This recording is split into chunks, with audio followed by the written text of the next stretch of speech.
নমস্কার, শান্তনু হাজরা বলছি। আজকের বিষয় অপারেশন ছোট জামা। এই ছোট জামা কেন বলছি না, আমাদের সদ্য মোদিজি উনি পাকিস্তানে একটি আক্রমণ চালিয়েছেন, যার নাম দিয়েছেন অপারেশন সিন্দুর। কেন না, মহিলাদের সিন্দুর, যে 26 জন মহিলা সিন্দুর কেড়ে নিল পাকিস্তানি জঙ্গিরা, সে সিন্দুরের হিসাব দরকার। সে সিন্দুরের হিসাব করার জন্যই অপারেশন সিন্দুর। এবং জৈশে মোহাম্মদের যে ঘাঁটিগুলি আছে, যেখান থেকে সন্ত্রাসের চাষ হয়, সন্ত্রাসবাদীরা ভারতে আসে, ভারতকে রক্তাক্ত করে, সেই সন্ত্রাসবাদী ঘাঁটিগুলো গুড়িয়ে দিয়েছে এক রাতের মধ্যে। এরপরে সিরিজ আক্রমণ শুরু হবে। এরপরে টার্গেট হাফিজ সঈদ। হাফিজ সঈদও পাকিস্তানের বেশ কিছু জায়গা দখল করে আছে, এবং এদের কাজ হচ্ছে ঠিক 18-19 বছরের ছেলেদের মগজ ধলাই করা।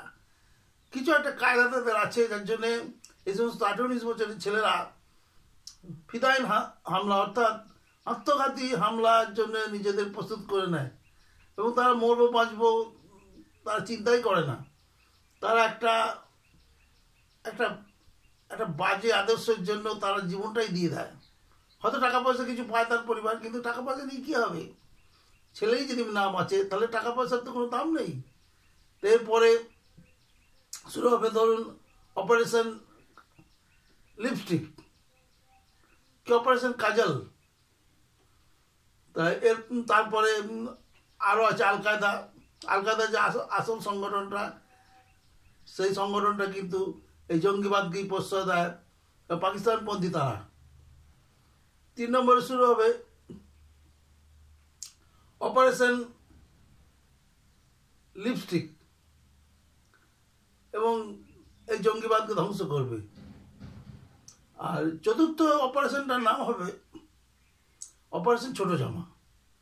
ছোট জামা কেন বলছি না, জঙ্গিবাদের পাশাপাশি পাকিস্তান তার যে আইএসআই, যে তার গোয়েন্দা সংস্থার যারা প্রধান, তাদের একটা পর্নোগ্রাফি সাইট আছে, এবং সেখান থেকে তারা কোটি কোটি টাকা বিশ্বের বাজার থেকে তুলে আনে, এবং এই জাতীয় ছোট ছোট মহিলাদের নিয়ে গিয়ে, ওখানে ছোট ছোট মেয়েদের নিয়ে গিয়ে তাদের ছোট জামা পরিয়ে নানান রকম কুকর্ম করায়। সেই জন্যে এই অপারেশনটার নাম হবে অপারেশন ছোট জামা। অপারেশন ছোট জামার পরে দেখবেন পৃথিবী থেকে এই নোংরা ক্লেদ অনেক কিছু শেষ হয়ে গেছে। কারণ রাষ্ট্রনায়করা যখন এই সমস্ত অপরাধে যুক্ত থাকে, তখন তাকে ধ্বংস করা যায় না। একদিকে মারবেন, আরেকদিকে তৈরি হয়ে যাবে। এইভাবেই অপারেশন সিন্দুর, অপারেশন লিপস্টিক, অপারেশন কাজল, অপারেশন ছোট জামা